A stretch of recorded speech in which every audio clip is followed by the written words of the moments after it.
For today's videos guys, so andito kami ngayon guys, nagpapa-flooring ng aming dirty kitchen guys. Ang kalate nito guys, labahan ko o sampayan sa mga nilabahan ko guys.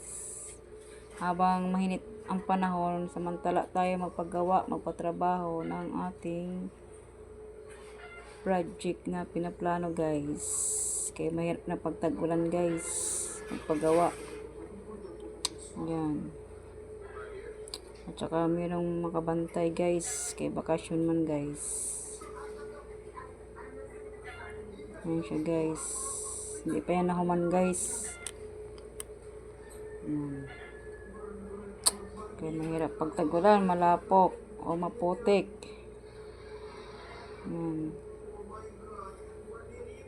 Didingdingan pa yan siya guys, ayusin pa.